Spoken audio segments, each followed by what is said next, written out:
Assalamualaikum warahmatullahi wabarakatuh. Alhamdulillah wassalatu wassalamu ala rasulillah. Asyhadu an la ilaha illallah wa asyhadu anna Muhammadan abduhu wa rasuluhu la nabiyya ba'dah. Allahumma shalli wa sallim wa barik ala Muhammadin wa ala alihi wa sahbihi ajmain. Ikhwan fiddin rahimakumullah. Kaum muslimin yang dirahmati Allah Subhanahu wa taala, atas limpahan rahmat dan karunia Allah pada kesempatan hari ini kita dapat dipertemukan kembali dalam rangkaian kegiatan kajian seputar Palestina dan kepentingan kita dalam pembelaannya terhadap saudara muslim yang lain. Salawat serta salam senantiasa terlimpahkan kepada junjungan Nabi Allah Muhammad sallallahu alaihi wasallam. Ikhwan fiddin rahimakumullah. Kenapa kita berkepentingan dengan Palestina? Tentu saja bukan karena sebuah negara, bahwa negara itu bernama Palestina. Karena sebuah negara bernama Palestina tidak juga berbeda dengan nama-nama negara lain dengan nama masing-masingnya. Tetapi ada kesejarahan yang tidak bisa terpisahkan dari keberadaan kita ya, sebagai orang Indonesia, terlebih-lebih bahwa dalam benak diri kita ada iman.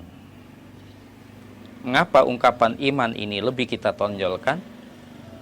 Ya karena yang perlu kita tahu adalah bahwa sesungguhnya keberadaan Palestina itu bukan keberadaan dari 10 tahun, 20 tahun, 30 tahun sampai 100 tahun yang lalu. Karena sesungguhnya keberadaan Palestina itu sudah ada ya, sejak diutusnya para nabi terdahulu sebelum Nabiullah Muhammad sallallahu alaihi wasallam. Ya. Bahkan disebutnya dalam satu ungkapan hadis bahwa Masjidil Aqsa yang hari ini dan dari awal keberadaannya itu ada di Palestina disebutnya sebagai bangunan masjid kedua, disebutnya oleh Rasulullah SAW. Setelah yang pertama adalah Ka'bah, seperti tersebut dalam satu penggalan ayat surat Ali Imran. A'udzubillahi minasyaitonirrajim. Inna awwala baitin wudi'a lin-nasi lalladzi bi Bakkata mubarakan. Sungguh pertama-pertamanya bangunan yang ada di muka bumi ini adalah lalladzi bi Bakkah. Adalah bangunan yang ada di kota Bakkah. Yang kita kenal hari ini adalah Makkah itu, dan itu adalah Masjidil Haram. Dan yang di situ ada Ka'bah al-Musyarrafah. Dan Nabi menyebutnya bahwa bangunan yang kedua, masjid yang kedua yang ada di muka bumi ini adalah Masjidil Aqsa. Dengan demikian, dirunut dari kesejarahan, sesungguhnya Masjidil Aqsa itu bukan sebuah bangunan yang dibangun oleh Nabi Sulaiman. Kalau statement ini yang kita bangun, maka bukan tanpa alasan kenapa kemudian orang-orang Yahudi Israel sekarang menuntut. Ya, karena memang alasannya itu masjid, itu bangunan, itu kuil yang dibangun oleh Nabi Sulaiman. Padahal Nabi Sulaiman tidak lebih juga dengan Nabi Ibrahim. Nabi Ibrahim orang yang merenovasi Ka'bah, karena memang Ka'bah sebelumnya sudah ada. Sementara Nabi Sulaiman adalah Nabi yang merenovasi Masjidil Aqsa. Dengan demikian, Masjidil Aqsa sudah ada sebelum Nabi Sulaiman? Sudah ada. Bahkan Nabi Ibrahim pada saat diutusnya beliau ya, sebagai Nabi dan Rasul, Nabi Ibrahim sudah sampai ke Palestina. Ya. Dalam satu kisah riwayat, setelah Nabi Ibrahim mendapati istri yang kedua yang bernama Hajar, dan Hajar dalam keadaan hamil, ya, dalam keadaan hamil, Ibrahim memenuhi panggilan Allah untuk memenuhi seruan dakwah, dan itu kemana? Ke Palestina. Sehingga Hajar yang dalam keadaan hamil pun bertanya kepada Ibrahim, ila man taraktani ya Khalilar Rahman, dalam keadaan aku hamil engkau tinggalkan. Ila man taraktani ya Khalilar Rahman, kepada siapakah kiranya engkau titipkan aku jika engkau benar-benar akan meninggalkan Makkah. Sehingga Hajar pun bertanya yang kedua, wahai sang kekasih Allah, apakah kepergian engkau karena amanah yang ditugaskan Allah kepada engkau? Yang sebelumnya sesungguhnya Hajar merajuk ada ketidakridoan. Kenapa ditinggalkan? Tetapi setelah Ibrahim menyebut bahwa aku meninggalkan Makkah, menuju Syam, menuju Palestina untuk kepentingan tugas kenabian dan kerasulan, maka Hajar diam dan Hajar yakin, kalau begitu yang akan mengurus aku dan bayiku adalah Allah Subhanahu wa taala. Berangkat dari kisah ini, sesungguhnya Masjidil Aqsa sudah ada sebelum Nabi Sulaiman sekalipun. Dan Sulaiman dalam konteks ini hanya merenovasi keberadaan Masjidil Aqsa. Ikhwan fillah rahimakumullah. Kesejarahan ini perlu kita ungkap. Ya. Karena apa? Karena kalau tidak diungkap nanti ada orang yang menjustifikasi, membenarkan apa kepentingannya orang-orang Palestina dengan Masjidil Aqsa. Toh itu adalah peninggalan Sulaiman. Yang di sana ada kuil Sulaiman. Yang karena itu pula orang-orang Yahudi Israel punya alasan untuk menganeksasi, untuk merebut kembali. Ya, baik. Jadi Palestina ini kota para nabi. Ya. Jadi gua hiranya para nabi itu Palestina. Betapapun Nabi Muhammad itu dilahirkan di kota Makkah, ya, dan diutusnya oleh Allah sebagai nabi dan rasul untuk lingkup Makkah. Tetapi pun Nabi Muhammad SAW tetap harus menginjakkan kakinya terlebih dahulu sebelum akhirnya mendapati bahwa dia adalah nabi, dia adalah rasul dengan risalah kenabiannya. Dia harus menginjakkan kakinya di Masjidil Aqsa, yang karena itu kemudian diabadikan oleh Allah Subhanahu wa taala seperti tersebut dalam satu ungkapan ayat surat Al-Isra ayat yang pertama. A'udzubillahi minasyaitonirrajim. Subhanalladzi asra bi 'abdihi lailan minal masjidil harami ilal masjidil aqsal ladzi barakna haulahu linuriyahu min ayatina innahu huwas samiul basir. Jadi ungkapan Masjidil Aqsa dan masjid itu disebut dengan Masjidil Aqsa, itu bukan manusia yang kasih nama. Bukan juga para nabi yang kasih nama. Bukan juga para malaikat. Tetapi Allah sendiri yang memberi nama kalau masjid itu bernama Masjidil Aqsa. Meskipun kemudian muncul juga ada dualisme. Kubah. Ada kubah yang sakhra, yang berwarna kuning. Tapi ada juga yang berwarna silver. Ya.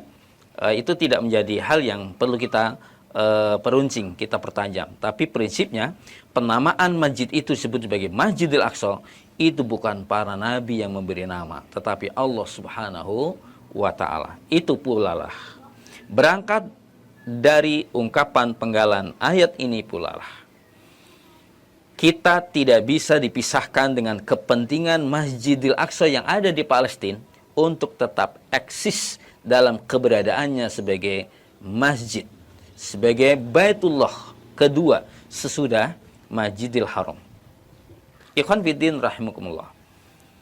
Oleh karena itulah, ikhwan fiddin rahimakumullah, kepentingan kita dengan Palestina sesungguhnya bukan dalam konteks nation, bukan konteks bangsa. Kita Indonesia, itu Palestina, tidak. Tapi lebih dari itu, karena dalam badan kita ada iman. Sebagaimana keimanan para nabi dan para rasul. Ya, jadi ini yang tidak bisa dipisahkan dari badan kita. Yang tidak bisa dipisahkan dari kita semuanya, umat muslim yang ada di Indonesia, bahkan di belahan bumi, ya, di daerah negara manapun di dunia ini. Selagi dalam badan orang itu ada iman, mesti orang itu tidak akan pernah melepaskan diri dari keterikatannya dengan Masjidil Aqsa, dan itu berada di Palestina. Ikhwan fiddin rahimakumullah. Yang kedua, setelah kita sedikit bicara seputar Palestina dan Masjidil Aqsa, kita perlu juga menelusur. Kenapa kemudian Yahudi berinisiatif, dan sangat berkeinginan untuk bisa menguasai kembali Palestina. Bangunan pemikiran dan kepercayaan yang mereka ada dalam benak mereka adalah bahwa itu tanah leluhur mereka. Jadi alasannya ini tanah leluhur kami. Ini tanah leluhur orang-orang nenek moyang kami. Karena itu kami punya alasan untuk bisa mengusir orang-orang Palestina. Ya. Padahal sesungguhnya kalau berangkat dari sejarah kenabian, ya, tidak ada alasan ya untuk kemudian mereka menganeksasi, ya, mencaplok sebuah negara berdaulat, sebuah negara merdeka yang namanya Palestina. Ya. Maka dalam sejarah perpolitikan dunia, maka kita harus belajar kapan itu, ya, orang Yahudi akhirnya bersepakat menganeksasi, merebut, merampok sebuah negeri merdeka namanya Palestina dan akhirnya sekarang menjadi Israel. Ikhwan fiddin rahimakumullah. Kata Yahudi, ya, ada juga kita dapati orang berpendapat bahwa Yahudi itu orangnya baik-baik. Bolehlah itu berteori, ya. Bahkan sebutan Israel itu sesungguhnya juga adalah sebutan nama bagi seorang nabi yang sangat mulia. Dan nabi itu adalah Nabi Yakub. Jadi Nabi Yakub nama lainnya adalah Israel. Pertanyaannya, siapa ini Nabi Yakub? Nabi Yakub adalah cucunya Nabi Ibrahim alaihissalam, anak dari seorang anak Ibrahim yang bernama Ishak. Nah, nama Yakub inilah yang kemudian diabadikan, ya, sebagai nama Israel. Ya, tapi kenapa mereka menyebutnya Israel? Ya, tidak menyebut yang lain. Ya, Yahudi itu bangsa yang pintar. Ya, artinya apa? Penamaan itu bagi mereka bagian dari kepentingan politik jangka panjang. Sehingga dengan sebutan Israel, mereka masih menisbatkan diri sebagai cucunya Yakub. Ya, sebagai orang-orang yang terpilih. Padahal, ya, pengakuan seperti ini perlu dikonfrontir juga. Ya, emangnya Yakub seorang nabi yang agamanya seperti orang-orang Yahudi Israel hari ini? Tidak. Nabi Yakub justru sebagai seorang muslim. Bahkan ketika Nabi Yakub memasuki umur tua, anak-anaknya dipanggil oleh Yakub. Sepeninggalku nanti, siapa yang akan kalian sembah? Ya. Anak-anak dan keturunannya pun menjawab, kami akan menyembah Allah, ya, Tuhan kami dan Tuhan nenek moyang kami, yaitu Nabi Ibrahim alaihissalam, dan kami tetap menjadi orang-orang muslim, orang-orang yang berserah diri. Ikhwan fiddin rahimakumullah, sekilas sejarah yang sebegitu singkatnya mudah-mudahan bisa memberikan gambaran meski dalam batas yang sangat minimal. Demikian, mudah-mudahan bermanfaat. Assalamualaikum warahmatullahi wabarakatuh.